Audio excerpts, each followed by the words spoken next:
You've all heard of the Hershey company, and in today's video we are going to discuss whether the company, which has beaten its competitors over the last 5 years on total return, is worth investing in today. Year to date it is up 5% and does offer a yield of just over 1.7%. We're going to take a look at the historical performance of the stock. We're going to take a look at the income statement, look at their progressive revenues over the last 5 years, that balance sheet, total cash versus total debt position. We're going to compare it over the last 5 years in total performance versus a few competitors.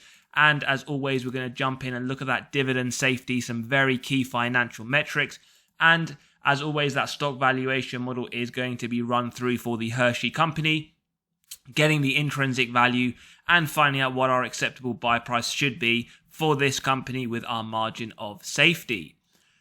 Now, year to date, it is up 5%. And for those shareholders who have been holding the company for the last 10 years would have seen a nice return of 158%, excluding that reinvestment of that yield.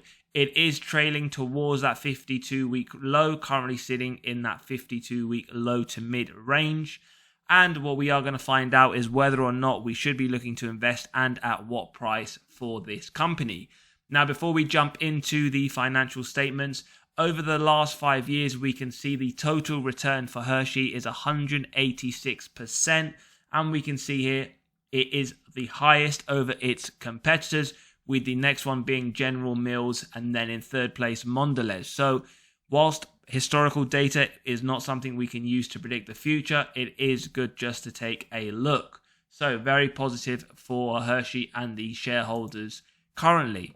But what we want to understand is whether or not for new shareholders and for those who want to add to their position, whether now is the time to do so. Their revenues December 2018, and typically we like to see 3 to 7% year-on-year growth, was 7.8 billion. And in December 2022, 10.4 billion. So over the whole period, very nice growth. And on top of that, which makes it nicer, is the consistency that we can see year on year. Now, what we want to find out is whether or not this is mirrored at the bottom line. And what we can see here, December 2018, net income of 1.2 billion. And December 2022, 5 years later, 1.64 billion. What's very nice to see with companies is not only as their revenue increases year on year, but so do their net income, that bottom line.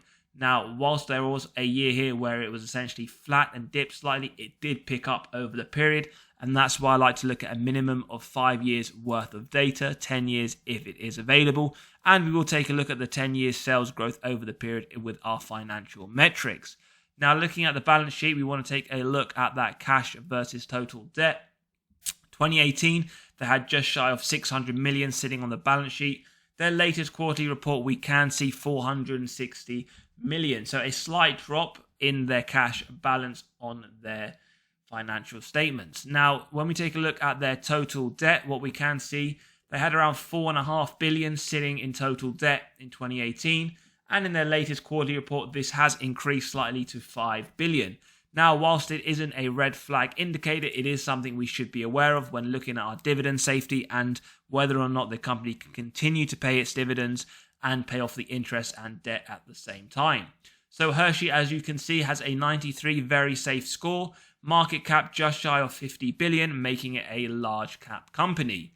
Now, some key financial metrics, especially for those who believe we're heading into a recession, they maintained their dividend in the last recession 07-09.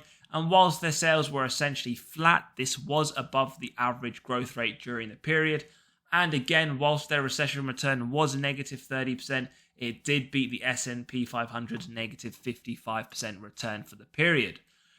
Dividend growth, they have been paying dividends for the last 13 years, increasing that year on year. What's nice to see is that latest 15% dividend increase, and we are expecting one for the current year. Last 5 years compounded at 9%, with the last 20 years double digits that we like to see at 10%. These are all positive and above the 4% that I continue to say in my videos when you're looking for your increases in your salary, your dividends, your other income producing assets, as the US inflation rate over the last 40 years was 4%. So you don't want to be taking a pay cut. Now, dividend yield theory states that a company is undervalued when the yield is sitting above the 5-year average.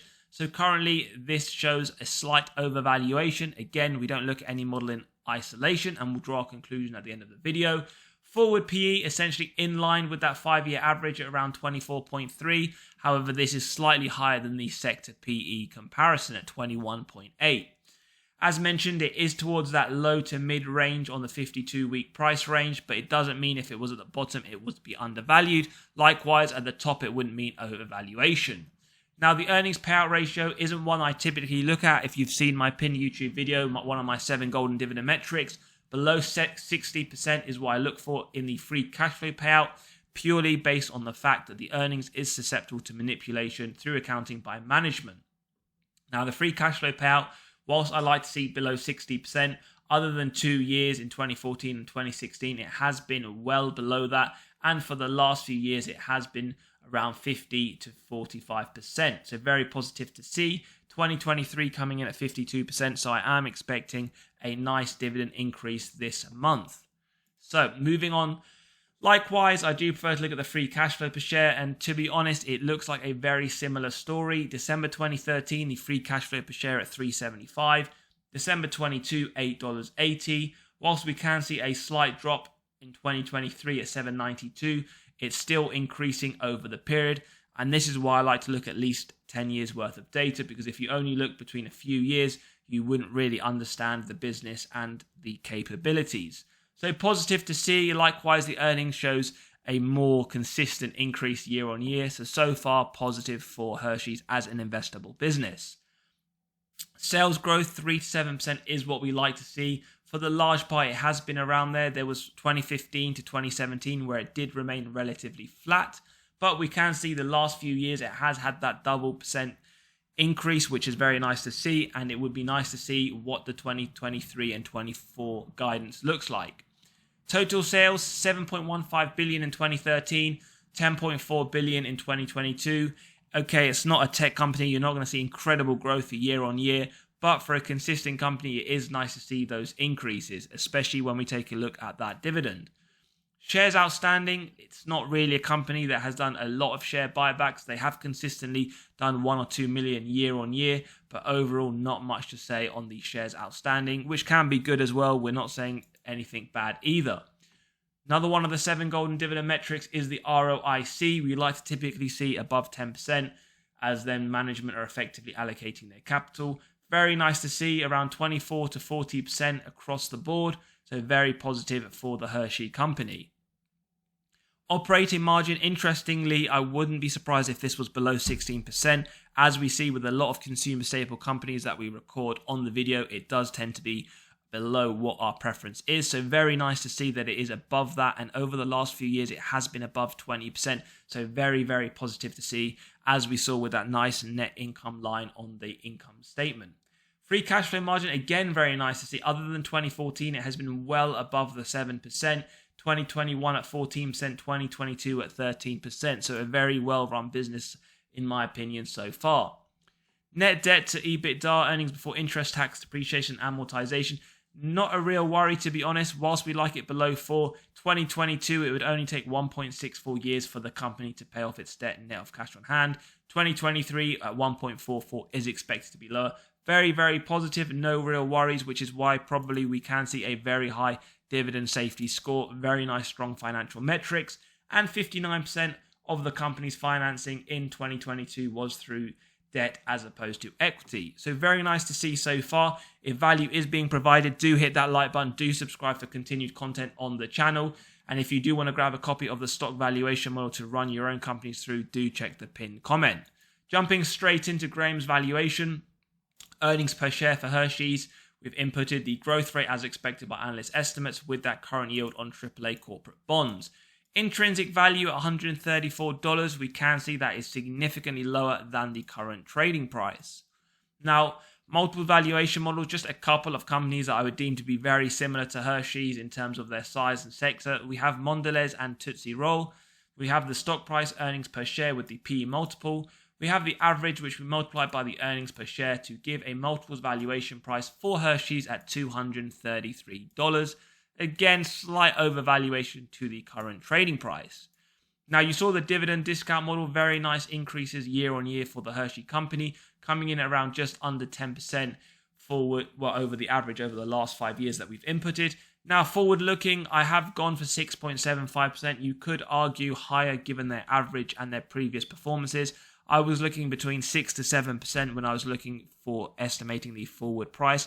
You could honestly argue a higher price, so you could deem this to be a bit more conservative. This gives, based on my estimation, a DDM price of $354, showing a nice upside to the current share price and above that 52-week high. Now, the discounted cash flow model, where we have the free cash flows year on year, average growth rate of 14.5%.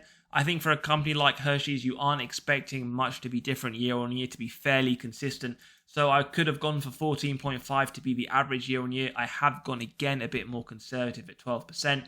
Including our discount rate, we get the present value of these future free cash flows and terminal value. We then essentially add that with the cash and cash equivalents, subtract the total debt, arrive at our equity value, which we divide by the shares outstanding. This gives a DCF price of $307, right above that 52-week high, again showing nice signs of undervaluation. Again, if you do enjoy the content and its value is being provided, do hit that like button, do subscribe for more content directly onto your doorstep. Now, the intrinsic value is essentially the average of the 4 models that we've just gone through. So it's showing an intrinsic value of around just under $257.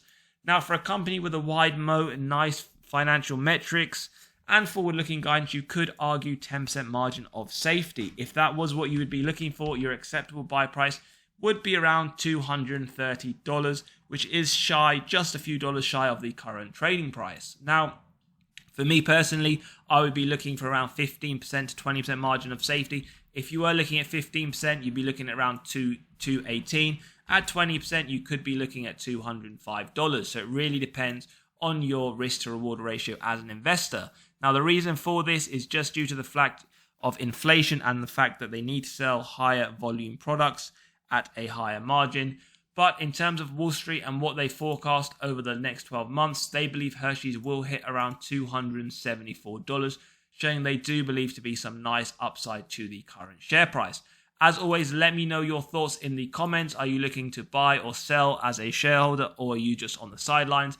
And as mentioned at the beginning of the video, Hershey's has had an incredible return over the last 5 years, and it has been all of the competitors or companies that are fairly similar. So as always, let me know your thoughts in the comments, like, subscribe, and as always, catch you on the next episode and take care.